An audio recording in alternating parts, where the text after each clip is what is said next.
ايه رأيكم لو نعمل البطاطا بطريقة مختلفة وشكل مختلف؟ شايفين الجمال؟ حاجة كده ريحتها تحفة، والطعم بقى في حتة تانية. يلا بينا نجربها مع بعض ونشوف الجمال ده عملناه ازاي. اول حاجة نقول بسم الله ونصلي على الرسول. عندي كيلو من البطاطا، ابتديت ان انا اقشره بالشكل ده.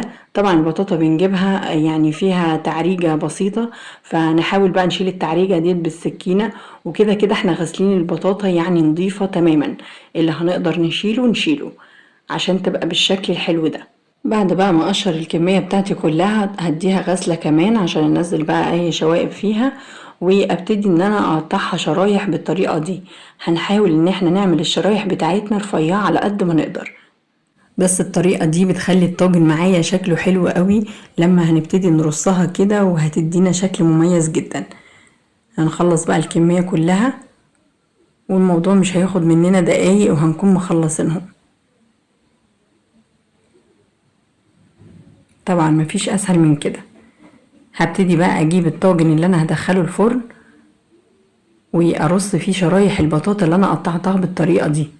ودي انسب طريقة عشان الصوص اللي انا هحطه يدخل في كل البطاطا ويسويها لي كلها سوا واحد.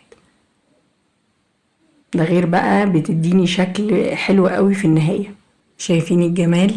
هركنها بقى على جنب وابتدي اعمل الصوص بتاعي.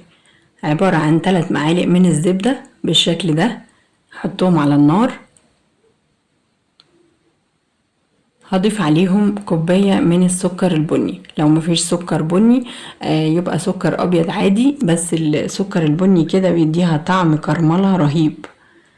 هبتدي كده احط بقى السكر كده مع السمنة واقلبه كويس قوي، وهيبتدي يتكرمل معايا بالشكل ده. هضيف عليه معلقة من القرفة، وكمان شوية فانيليا. بعد كده هضيف كوباية من الحليب، وعليها كيس كامل من الكريم كراميل. مش هسيب بقى الصوص بتاعي كده على النار كتير، مجرد بس يعني يسخن كده معايا بالشكل ده. هجيب بقى الطاجن بتاعي وابتدي اصب عليه الصوص اللي احنا عملناه. هينزل بالطريقة دي. بعد كده هحاول ان انا اخليه بس يوصل لكل البطاطا اللي انا عملتها، وهغطيه بعد كده بورق الزبدة وعليها ورق الفويل عشان يبتدي يغلي كده في الفرن ويستوي كله مع بعضه بالشكل ده.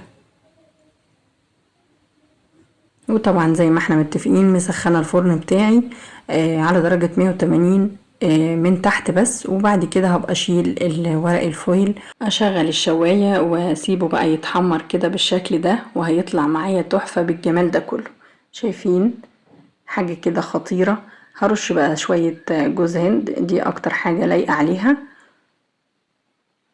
عايزين تحطوا الصوص اللي بيبقى في مع كيس الكراميل حطوه. انا استكفيت خلاص بجوز الهند، لان هي السكر بتاعها بصراحة مظبوط جدا. نبتدي بقى نحطها في طبق التقديم، والصوص بقى مش قادرة اقول لكم على طعمته خطير، والريحة بقى يعني في منتهى الجمال. ده غير بقى الريحة بتاعتها كمان، طعمها كده يجنن وفي حتة تانية خالص. انا الوصفة دي بجد مش هبطل اعملها طول الشتاء. حاجة كده هتدفينا وطعمها كده بجد خطير.